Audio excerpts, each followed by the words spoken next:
والسارقة فاقطعوا أيديهما جزاء بما كسبا نكالا من الله والله عزيز حكيم فمن تاب من بعد ظلمه وأصلح فإن الله يتوب عليه إن الله غفور رحيم ألم تعلم أن الله له ملك السماوات والأرض يعذب من يشاء ويغفر لمن يشاء والله على كل شيء قدير صدق الله العظيم.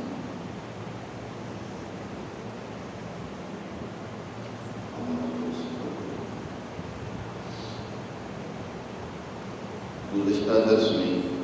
اللہ سبحانہ و تعالی نے مسلمان جماعت کو 3 باتوں کا حکم دیا. سب سے پہلی بات تو یہ کہ اتقوا اللہ، اللہ سے ڈرو، اور دوسری بات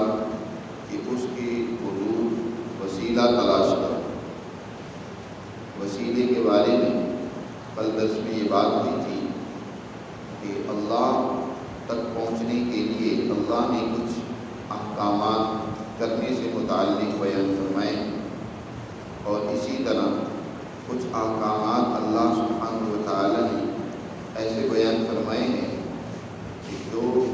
نہ کرنے سے تعلق رکھتے ہیں کہ انسان ان سے بچے. تو یہاں سے نہ کرنے کے احکامات کا تذکرہ کیا ہے. اس سے پہلے بھی اللہ نے ان احکامات کا ذکر کیے ہیں جو کسی معاشرے میں خرابی اور فساد پیدا کرتے ہیں اور اللہ سے انسان کو دور کر دیتے ہیں. انسانیت 2 ہی چیزوں سے دور ہوتی ہے. ایک تو یہ ہے کہ اللہ کا قرب حاصل کرنے کے لیے اس نے جو اپنے بندوں پر عبادات رکھی ہیں ان میں انسان کوتاہی کرے، اور دوسرا یہ کہ اللہ نے اپنے بندوں کے حوالے سے جو احکامات دیے ہیں کہ ان کے ساتھ محبت، تعاون، ہمدردی سے پیش آیا جائے، اس میں کوتاہی کا مظاہرہ کرے. جو آدمی ڈاکہ ڈالتا ہے،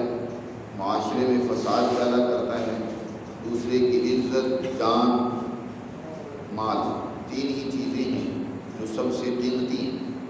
ان تینوں کے حوالے سے اللہ نے قانون بیان فرمایا کہ کوئی آدمی کسی کے جان کے درپے ہوتا ہے تو اس کے بدلے میں کہیں یقتل،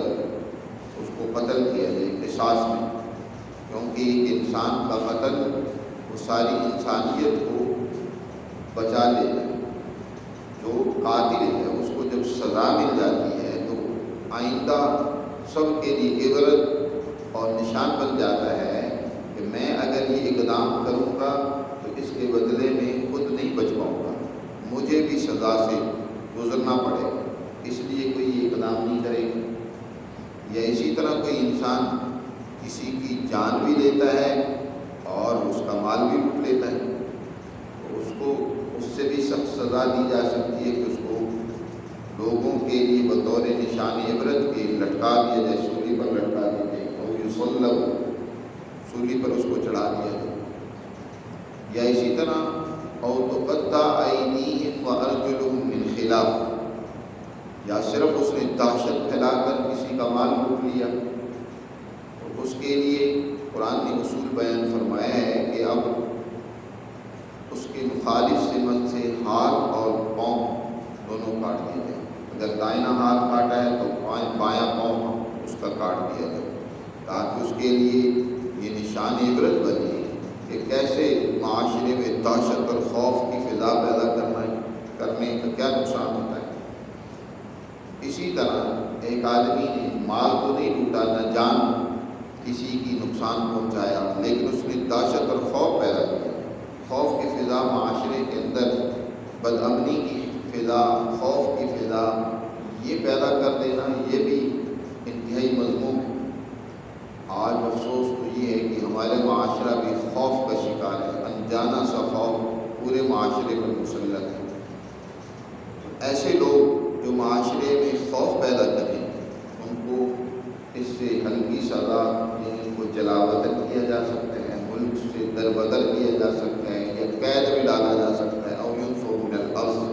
قرآن نے اس کا ذکر کیا۔ اور اسی طرح یہاں جو آج کے درس میں ایک آدمی نے دوسرے کا مال چوری کی، لوٹا نہیں۔ لوٹنے میں چوری کرنے میں فرق ہے۔ لوٹنے میں تو وہ دہشت بھی پیدا کرتا ہے، خوف و ہراس بھی پیدا کرتا ہے، گن پوائنٹ پہ دوسرے سے مال چھین لیا، اعلانیہ طور پر چھین لیا۔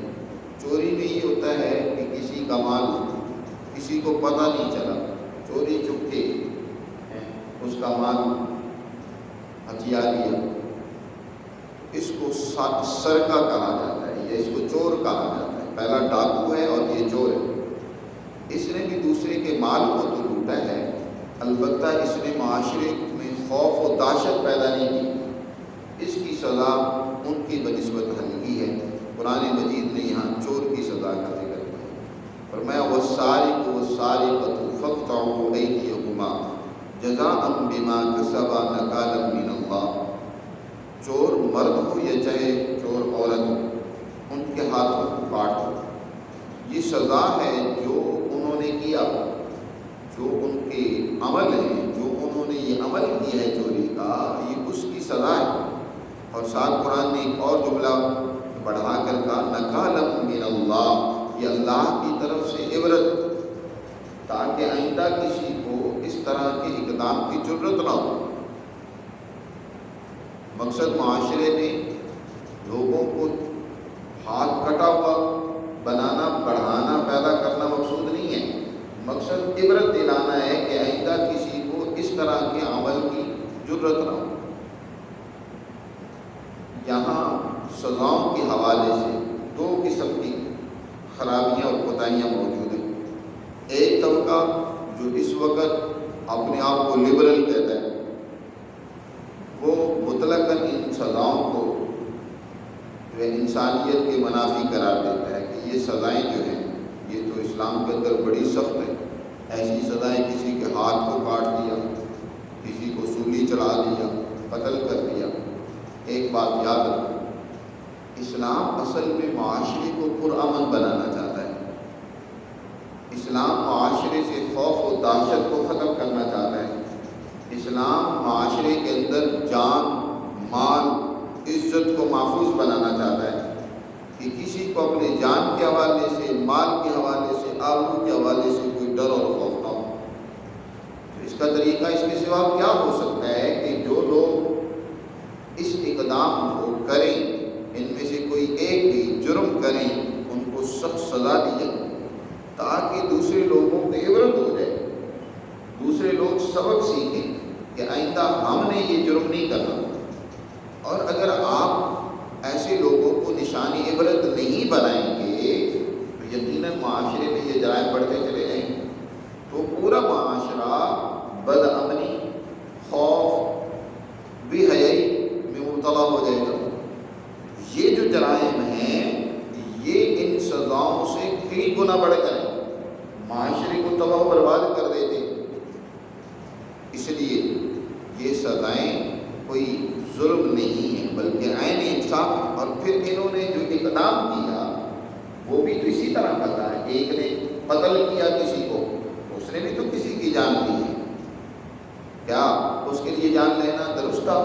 اس کو اس کی اسی سے روکنے کے لیے، کسی کی جان کے درپے ہونا، اس سے روکنے کے لیے ہی تو بطور سزا کہ اس کو قصاص کے طور پر سزا دی جا رہی ہے، اس کو قتل کیا جا رہا ہے۔ اسی طرح کسی کا مال لینا، ایک آدمی نے محنت کی اور اس نے اپنی محنت سے مال کمایا، لیکن دوسرا اس کی محنت کو اٹھا لے، اس نے بیچارے رات دن کر کے پسینہ بہایا، بجائے اس کے کہ یہ خود محنت کرتا، لیکن اس نے کیا کر لیا، اس کی محنت کو چرا لیا۔ اگر اس طرح لوگوں کی محنت پر ڈاکہ ڈالتے رہے لوگ تو پھر اس کا نتیجہ کیا نکلے گا کہ لوگ محنت کرنا ہی چھوڑ دیں گے۔ پھر تو مفت سے دولت مند بننے کا، جیسے آج ہمارے معاشرے میں رواج بڑھتا جا رہا ہے، ڈاکہ ڈالنا۔ آج ایک تو ڈاکو ڈاکہ ڈالتا ہے نا، تو آج قانونی دائرے میں بہت سارے لوگ ڈاکو بیٹھے ہوئے ہیں جو ڈاکہ ڈالتے ہیں، لوگوں کی محنت کو ہتھیا لیتے ہیں۔ محنت کرتے نہیں ہیں، لیکن جو محنت کرنے والے ہیں ان کی محنت پر قبضہ کر لیتے ہیں۔ ان کی محنت پر قبضہ کرنا یہ بھی ہوتا ہے کہ محنت کا معاوضہ ہی پورا نہیں دیتے، ایک تو یہ کہ آج محنت کش کو محنت کا پورا معاوضہ ہی نہیں دیا جا رہا، اور دوسرا یہ ہے کہ جو کچھ اس بیچارے نے محنت کر کے کمایا ہے وہ بھی بھاری کم ٹیکسز کے ذریعے سے اس سے واپس لے لیا جاتا ہے۔ کسی نہ کسی بہانے اور طریقے سے محنت کو چرا لینا، اگرچہ یہ اب ڈاکے کے حکم میں یا چوری کے حکم میں تو نہیں آئے گا واضح طور پر، لیکن اگر دیکھیں تو اخلاقی طور پر یہ بھی اسی طرح کا رویہ ہے جو کہ قابل مذموم مذمت اس پر ہونی چاہیے۔ تو قرآن مجید نے یہ جو سزائیں نافذ کی ہیں یہ در حقیقت معاشرے کی پاکیزگی کے لیے، اور پھر ایک اور طبقہ ہے جو کہتا ہے کہ یہ سزائیں فوراً نافذ کی جائیں، ان سزاؤں کا نفاذ ہو جائے تو معاشرہ پاک ہو جائے گا۔ یاد رکھو یہ سزائیں در حقیقت معاشرے کو ان جرائم سے روکنے کے لیے، اس سے پہلے اسلام ضروری قرار یہ دیتا ہے کہ جو آدمی چوری کرتا ہے اس کے پیچھے اصل وجوہات کے، ان وجوہات کو ختم کرنا پہلے ضروری ہے۔ اگر معاشرے میں غربت موجود ہے، معاشرے کے اندر جو ہے تنگ دستی ہے، لوگ بھوک سے مر رہے ہیں، اور آپ وہ بھوک تو ختم نہیں کرتے، معاشرے سے غربت کا تو خاتمہ نہیں کرتے، آپ سزائیں نافذ کرنے چل پڑے تو آپ کو اس معاشرے کے اندر بہت سارے لوگوں کے ہاتھ کاٹ دیں گے، وہ معاشرہ ہاتھ کٹوں کا بن جائے گا۔ فاروق اعظم رضی اللہ تعالیٰ عنہ کے دور میں قحط واقع ہوا، لوگوں کے پاس کھانے پینے کے لیے کچھ نہ رہا، تو عمر فاروق رضی اللہ تعالیٰ عنہ نے سزا کو کچھ عرصے کے لیے معطل کر دیا کہ اب اگر کوئی چوری کرتا ہے تو وہ کیا ہو سکتا ہے کہ وہ بیچارہ مجبور اور بے بس ہو۔ جیسے قرآن نے مضطر آدمی کے لیے خنزیر کے کھانے کی اجازت دی ہے کہ وہ مجبور اور بے بس ہو سکتا ہے، حالانکہ خنزیر اس کے لیے حرام ہے، لیکن مجبور آدمی کے لیے اپنی جان بچانا جس کے لیے ضروری ہے وہ خنزیر بھی کھا سکتا ہے۔ تو معاشرے میں سب سے پہلے ضروری یہ ہوتا ہے کہ بھوک کو مٹایا جائے، معاشرے کے اندر ان اسباب کو کا کلا کما کیا جائے جو کسی کو چوری کی طرف بددیانتی کی طرف لے جاتے ہیں، پہلے ان کا خاتمہ ہو، پھر اس کے بعد اگر کوئی دستدرازی کرتا ہے، کسی کا مال لوٹتا ہے تو پھر اس پر سزا جاری ہونی چاہیے۔ آج معاشرے میں تو غربت پیدا کی جا رہی ہے بجائے غربت ختم کرنے کی، اور پھر اگر بعض لوگ صرف ان سزاؤں کے نفاذ کا مطالبہ کرنے لگ پڑے تو انہوں نے بھی اسلام کی اصل روح کو نہیں پہچانا۔ اور ایک اور بات بھی یاد رکھیں، اسلام نے یہ سزائیں کوئی نئی نہیں پیدا کی، بلکہ اسلام سے پہلے سے یہ سزائیں جاری تھیں۔ عرب کے معاشرے میں بھی کوئی آدمی کسی کو قتل کر دیتا تو قصاص کی، دیت کی، قسامہ کی، اور اسی طرح چور کے ہاتھ کاٹنے کی یہ سزائیں پہلے سے جاری تھیں۔ قریش کے ہاں دو یک نامی خزائی قبیلے سے تعلق رکھنے والا پہلا شخص ہے جس کے ہاتھ چوری میں قریشیوں نے کاٹے تھے اسلام سے پہلے۔ اس نے غلاف کعبہ کو چرا لیا تھا، اس کے بدلے میں اس کے ہاتھ کاٹے گئے، اسلام سے پہلے کاٹے۔ اسلام نے تو ان کو منظم کیا، ان سزاؤں کو نئے سرے سے بنایا نہیں ہے، بلکہ جو سزائیں پہلے سے معاشرے میں جاری تھیں اور وہ درست تھی، لیکن ان میں بہت زیادہ قباحتیں شامل ہو گئی تھی۔ مثلا چور کی سزا میں یہ تھا کہ چاہے کوئی چوری تھوڑی کرے یا زیادہ کرے اس کی سزا میں ہاتھ کاٹ دیا جائے۔ کوئی تھوڑی سی چیز بھی چوری کرتا اس پر بعض اوقات الزام لگا کر کے اس کو سزا جاری کر دی جاتی۔ اسلام نے ایک تو مقدار مقرر کر دی کہ کم از کم کتنی مقدار ہو اس مسروقہ مال کی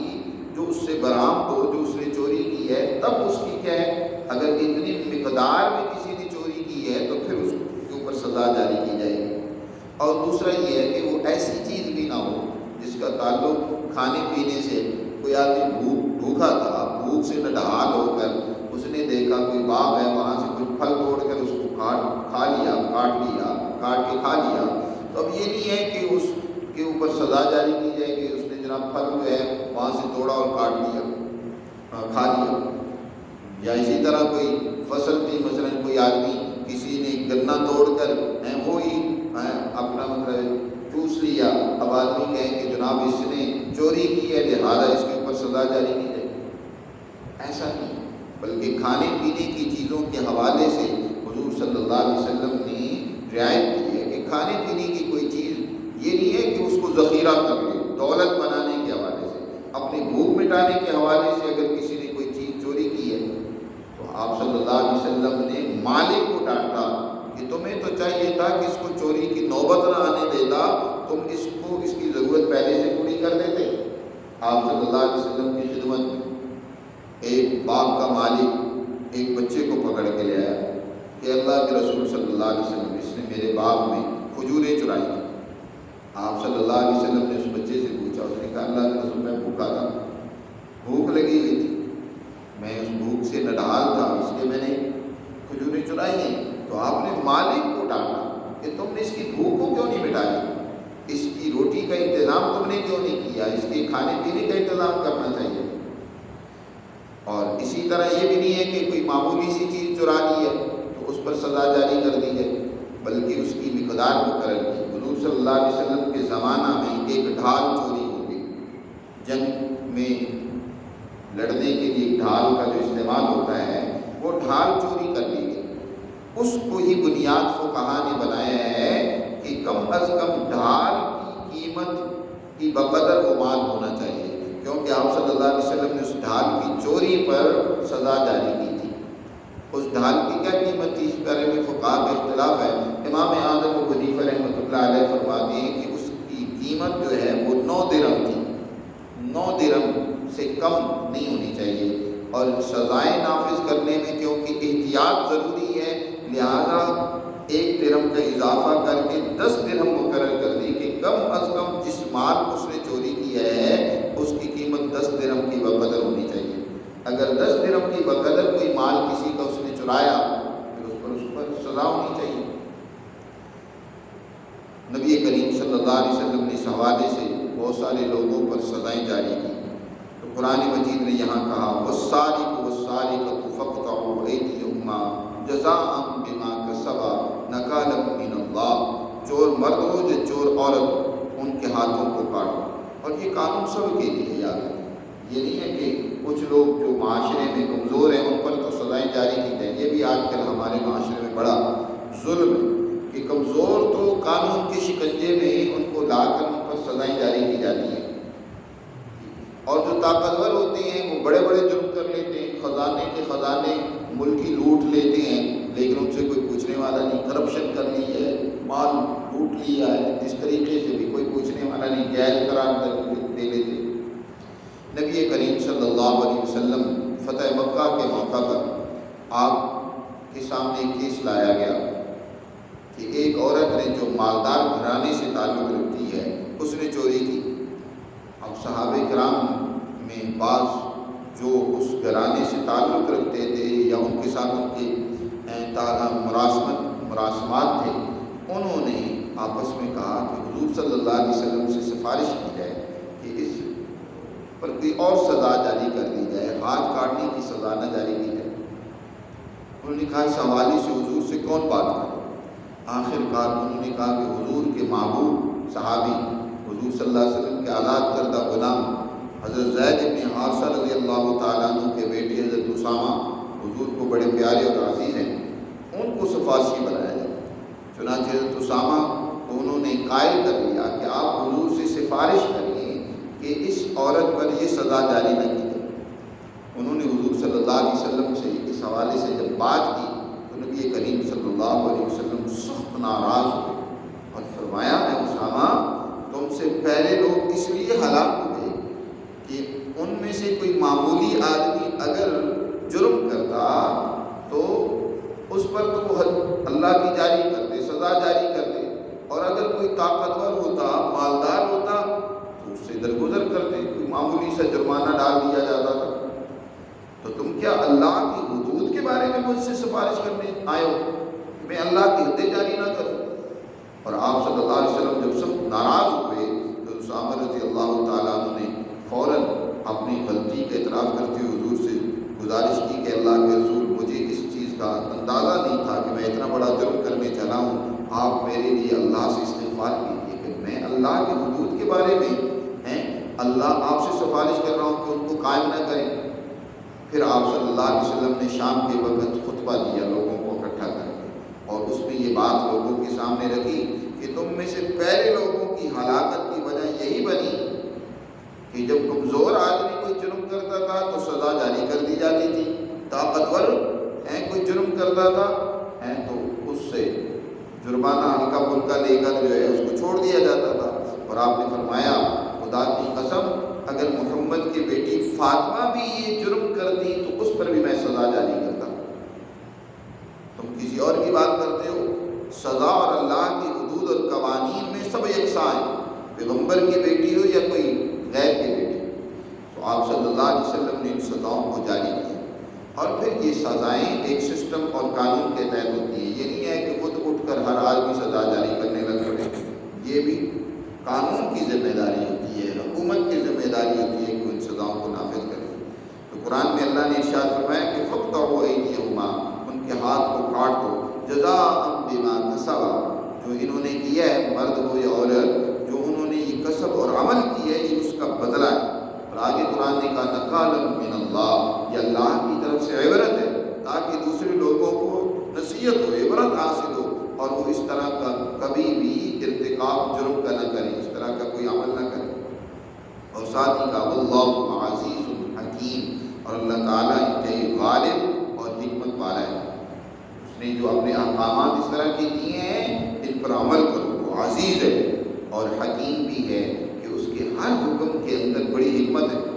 تمہارے لیے بڑے فائدے پنہاں ہیں، بڑی دانائی اور حکمت کی اللہ نے احکامات جاری کیے ہیں۔ ان کو تم اپنے لیے یا انسانیت کے منافع کے خلاف نہ سمجھو، بلکہ یہ تو عین حکمت ہے۔ بعض لوگوں نے دین اسلام پر اعتراض کرنے شروع کر دیے کہ دیکھو جی عجیب بات ہے کہ ایک طرف تو کیا ہے کوئی آدمی اس کی دیت کے حوالے سے جی کسی کو قتل کر دیتا ہے یا کوئی اس کا عضو کاٹ دیتا ہے، اس کی دیت شریعت نے مقرر کی اور بھاری کم دیت مقرر کی ہے۔ مثلا ایک انسان اس کی دیت کے 100 اونٹ ہے، اگر قصاص نہیں ہے دیت دینی پڑتی ہے تو دیت میں 100 اونٹ معمولی انسان کی، اب 100 اونٹ آج کے دور میں بڑے قیمتی ہیں جی، ایک اونٹ جو ہے وہ آپ سمجھ سکتے ہیں کہ 3-3, 4-4, 5-5 لاکھ کا ہوتا ہے۔ 100 اونٹ کی قیمت آپ کو نہیں اندازہ لگانے کتنی بنے گی۔ تو ایک طرف تو یہ ہے کہ اس کی دیت اتنی مقرر کر دی، دوسری طرف ہاتھ کی کوئی قدر و قیمت ہی نہیں ہے کہ اس کو کاٹا جا رہا ہے، اس کو کاٹا جا رہا ہے۔ بعض لوگوں نے اس طرح کے اعتراضات کیے، لیکن ان کی عقل میں یہ بات نہیں ہے کہ جہاں دیت مقرر کی ہے وہ بھی اس لیے کہ اس انسان کی حفاظت ضروری تھی، اس انسان کی قدر و قیمت کے پیش نظر، تاکہ کسی انسان کے کسی عضو کو یا اس کی ذات کو کسی قسم کا نقصان نہ پہنچایا جائے۔ اب جب ہاتھ کاٹا جا رہا ہے تو یہ بھی اس لیے کہ اس کے مال کی حفاظت ہو، جیسے جان کی حفاظت شریعت نے کی ہے اسی طرح مال کی بھی حفاظت کی ہے۔ اور یہ ہاتھ جب تک دیانت داری میں تھا، جب تک یہ امانت داری والا ہاتھ تھا تو اس کی بڑی قدر و قیمت تھی، اس کو کوئی نقصان پہنچاتا ہے کاٹ دیتا ہے تو اس کی دیت ہے، لیکن جب اس کی دیانت نہیں رہی، امانت نہیں رہی، یہ چور بن گیا تو اب اس ہاتھ کی قدر و قیمت ختم ہو گئی، اب اس کو کاٹ دیا جائے تاکہ یہ باقی جسم کے لیے عبرت بن جائے۔ ایک صحابی رضی اللہ تعالیٰ عنہ سے غلطی ہو گئی، انہوں نے اونٹ چوری کر لیا، حضور کی خدمت میں بعد میں خود ہی جب احساس ہوا آئے عرض کرنے لگے اللہ کے رسول صلی اللہ علیہ وسلم، نئے نئے مسلمان ہوئے تھے، ابھی دین اسلام رچا بسا نہیں تھا، یہ غلطی ہو گئی، لیکن جب اللہ کے حکم کو سنا تو عبرت ہوئی اور خود حضور کی خدمت میں حاضر ہو کر کہتے ہیں کہ اللہ کے رسول مجھ سے غلطی ہو گئی ہے، میں نے اونٹ چوری کر لی ہے، آپ مجھے پاک کر دیں، میرے اوپر سزا جاری کر دیں۔ آپ صلی اللہ علیہ وسلم نے جن کا اونٹ چوری ہوا تھا ان سے پتہ کروایا، انہوں نے کہا کہ ہاں ہمارا اونٹ تو چوری ہوا ہے، لیکن یہ ہمیں نہیں معلوم کہ کس نے چوری کیا ہے۔ جب پوری تحقیق کے بعد وہ جرم ثابت ہو گیا تو آپ صلی اللہ علیہ وسلم نے ان پر سزا جاری کی، ہاتھ کاٹ دیا۔ اس کے بعد وہ اپنے ہاتھ کے بارے میں کہتے تھے کہ تو وہ ہاتھ ہے اچھا ہوا جو کٹ گیا ہے، اگر تم میرے ساتھ لگا رہتا تو تیری وجہ سے میرا پورا جسم جہنم میں جلتا، سزا پاتا، اچھا ہوا کہ تم یہیں کٹ کے مجھ سے الگ ہو گیا تاکہ میرا باقی جسم راحت پا جائے۔ تو دین اسلام نے یہ جو سزائیں جاری کی ہیں یہ در حقیقت انسانی جان، مال، عزت کی حفاظت کے لیے سزائیں جاری کی ہیں۔ فرمایا نکالۃ من اللہ، اللہ کی طرف سے یہ سزائیں انسانیت کے لیے عبرت ہے، مجرموں کے لیے عبرت ہے، اور وہ غالب بھی ہے اور اپنے جو احکامات تمہیں دے رہا ہے اس میں بڑی حکمت رکھنے والا ہے۔ فمن تاب من بعد ظلم، جس نے ظلم کر لیا، کوئی جرم کر لیا، اس کے بعد اس نے توبہ کر لی، اور توبہ بھی ایسی کی کہ اس نے اپنے اس غلط رویے کو درست کر لیا، اور اصلاح، اس نے اپنے آپ کو سنوار لیا، آئندہ صرف یہی نہیں کہ اس جرم کو چھوڑ دیا۔ توبہ میں یہ بھی ضروری ہوتا ہے کہ جس جرم سے انسان توبہ کر رہا ہے اس جرم کو چھوڑ دے، یہ نہیں ہے کہ جرم کر رہا ہے ساتھ ساتھ توبہ استغفار کی تسبیح پڑھ رہا ہے، پر زبان تسبیح در دل کوثر، این چنی تسبیح کے دارت اثر، زبان سے تو استغفر اللہ استغفر اللہ استغفر اللہ کا رٹا لگایا ہوا ہے، لیکن دل میں وہی خرابی موجود ہے، دل کے اندر وہی جذبہ ہے کہ میں پھر بھی یہ کروں گا۔ اس توبہ کا کیا، وہ تو اس استغفار پر بھی استغفار کرنے کی ضرورت ہے۔ کیسا تم استغفار کر رہے ہو؟ توبہ یہ ہے کہ انسان توبہ کرے وہ اصلاح، اور اپنے عمل کو درست کر لے کہ آئندہ اس طرح کی کوئی غلطی نہیں کرے گا، جرم نہیں کرے گا۔ ہاں یہ الگ بات ہے کہ پھر نہ دانستہ، نہ چاہتے ہوئے پھر وہ جرم ہو گیا ہے، ارادہ نہیں تھا، کسی حال کی مغلوبیت کی وجہ سے پھر کر لیا، تو پھر اللہ سے توبہ کرے۔ لیکن اس وقت اس اپنے جرم سے سچی توبہ کرنے کا مطلب یہ ہے کہ آئندہ اس کو نہ دہرانے کا عزم ہو کہ یہ پھر میں جرم نہیں کروں گا، وَأَصْلَحَ، تو فَإِنَّ اللَّهَ يَتُوبُ عَلَيْهِ، تو بے شک اللہ تعالیٰ اس کی یقیناً توبہ قبول کرتا ہے۔ إِنَّ اللَّهَ غَفُورٌ رَحِيمٌ، اور بے شک اللہ معاف کرنے والا انتہائی مہربان بھی ہے۔ أَلَمْ تَعْلَمْ، کیا تم جانتے نہیں ہو کہ بے شک ان اللہ لہ ملک السماوات والارض، توبہ میں یہ بھی شامل ہے کہ جو اس نے جرم کیا ہے اس کی تلافی بھی کرے، مثلا کسی کا مال چوری کی ہے تو اس کا مال واپس کرے، اس کا جس کا حق دبایا ہے اس حق کی معافی بھی مانگے، اس سے بھی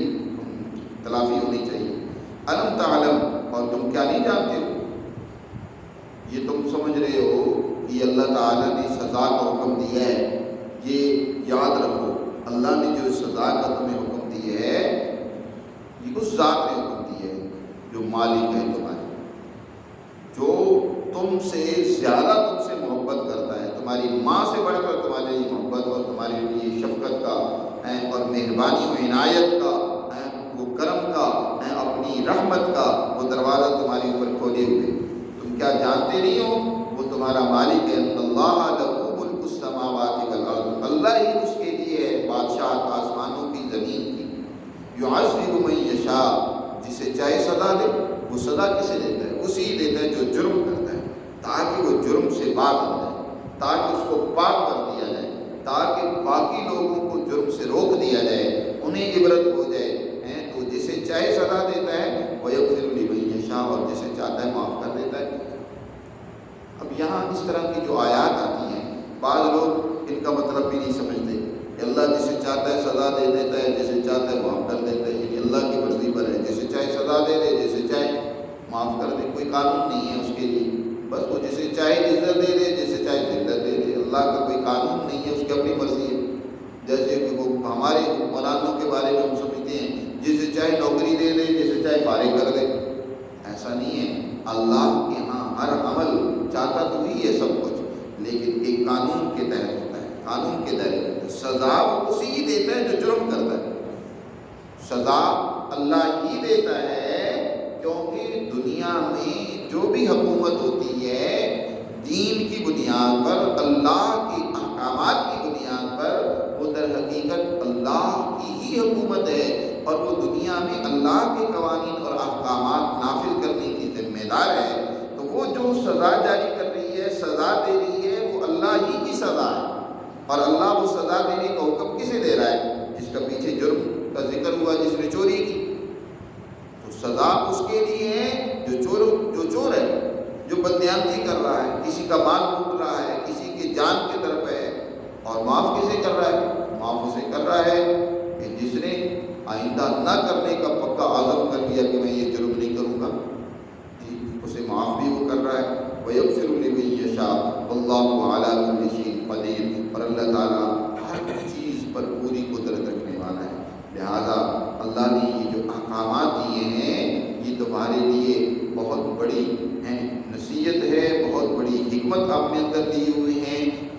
تمہیں تمہارے معاشرے کو پاک کرنے کے لیے اللہ نے یہ احکامات تمہیں دیے ہیں، ان پر عمل کرو۔ اللہ ہمیں سمجھ نصیب فرمائے اور اپنے تمام احکامات پر عمل کرنے